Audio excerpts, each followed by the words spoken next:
Traffic lights may soon have a fourth light on them called the white phase. This is all being driven by the rise of autonomous vehicles, fully self-driving vehicles, and researchers are proposing a fourth phase to traffic lights.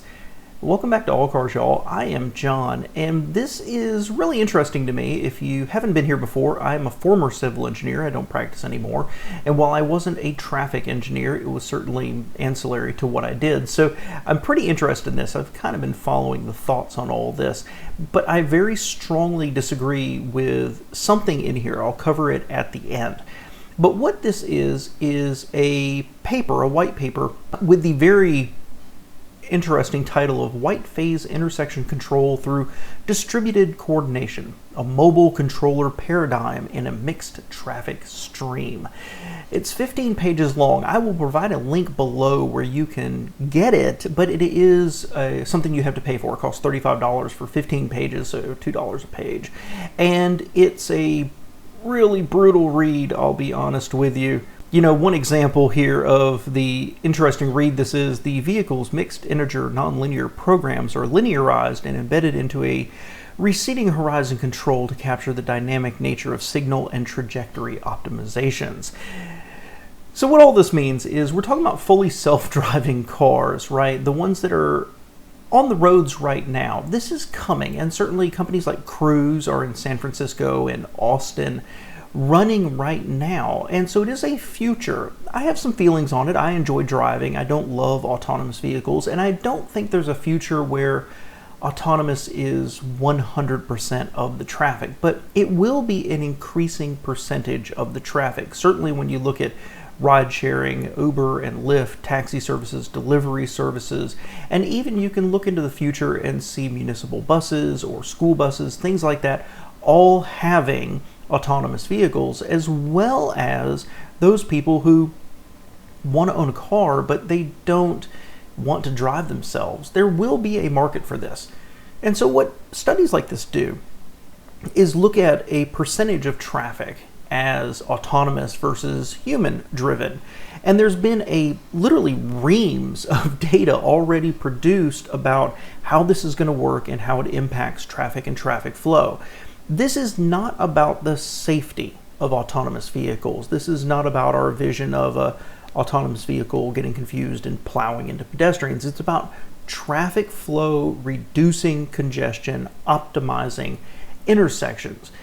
And this actually builds on a previous paper by one of these researchers. Now, this is by NC State University, and what they've come up with is a fourth phase for the traffic light, which they call the white phase.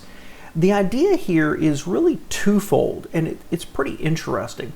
The first is that in a normal paradigm, you've got the lights and the timing of the lights being controlled, sometimes by indicators, receptors in the pavement, or cameras that are detecting the movement of traffic, and you've got a controlling box that sets the timing of the lights. Autonomous vehicles can actually communicate not only with that traffic box, but also with each other. And in a centralized decision-making process, they can come up with the perfect timing of the lights for that situation. But one of the ideas here behind this paper is that the vehicles have unused capacity to distribute that decision-making process to the actual car, where the cars are actually working together to decide, what am I doing? What are you doing? What is this car over here doing? What are the proposed predicted trajectories? And what's the optimal movement at this intersection at this moment? Distributing the calculations out to the cars and letting them agree within milliseconds of what's actually going to happen. That kind of raises the hair on my arms, but trust the technology, right?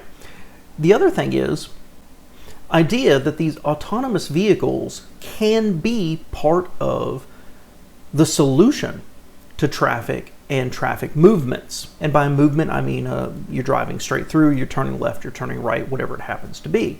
that literally, they don't say it like this, but the way I think about it is that literally that autonomous vehicle can be a moving roadblock. Basically, the team leader, a follow the leader of what is traffic supposed to do.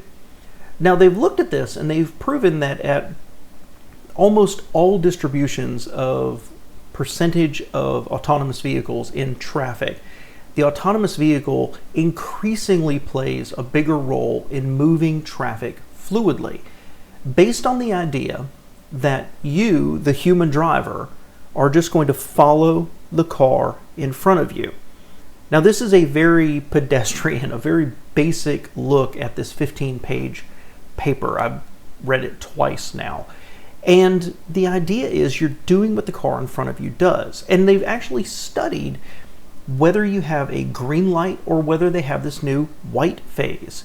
And the idea being that the white phase indicates to us, the driver, just follow the car in front of you and do what they're doing. So if you're in a left turn lane and the car in front of you is turning left and the light has not changed, do it. If the car in front of you stops, stop.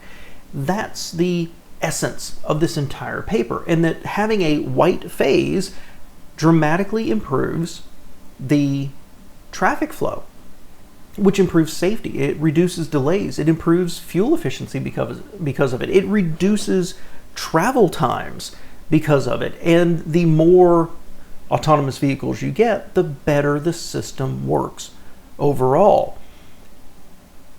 So what's my hesitation here? I think this is a pretty cool study. I really like it. And you know what? Regardless of how I feel about autonomous vehicles and their place on the road and what that horizon is for them to actually be truly viable, you know, companies like Cruise will tell you it's here already. Yeah, I'm not entirely buying that. I think regulations are probably lagging the technology right now. But I think it's an absolute fact. It's going to happen in the future. What I disagree with is adding that fourth light. Now, to be fair, the authors of this do state it could be a fourth light. It could be some other signaling device. For example, a flashing green. But I want to really focus on one thing that is often overlooked in our society, and that is colorblindness. I'm colorblind, and this affects about 1 out of every 12 people, about 8% of the male population, about 1 out of every 200 of women. But I've got to tell you, I don't look at a stoplight and see green.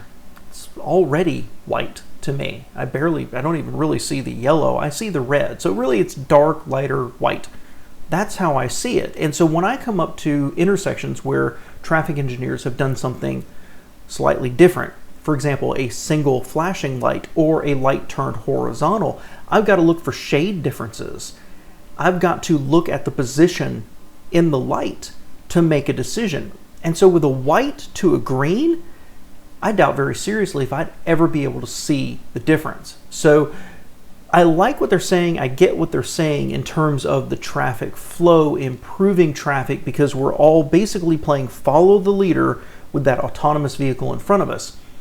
And this study, I must say, does not say we go all to white phase all the time. It is a mix. When there is an inadequate amount of autonomous vehicles to make the decisions and optimize traffic, it goes back to the standard red, yellow, green light switching that we would all follow. But they want to add that fourth phase that says basically it's being optimized by all of the autonomous vehicles at the intersection or approaching the intersection at that time. But I strongly hope that some researchers see this and stop and think about the fact that the green light right now is not green to me at all. It's just bright. It's basically white. So having some other indicator beyond a white light is really necessary, at least from my minority opinion here as a colorblind male. I find this whole thing pretty interesting. I don't particularly like it.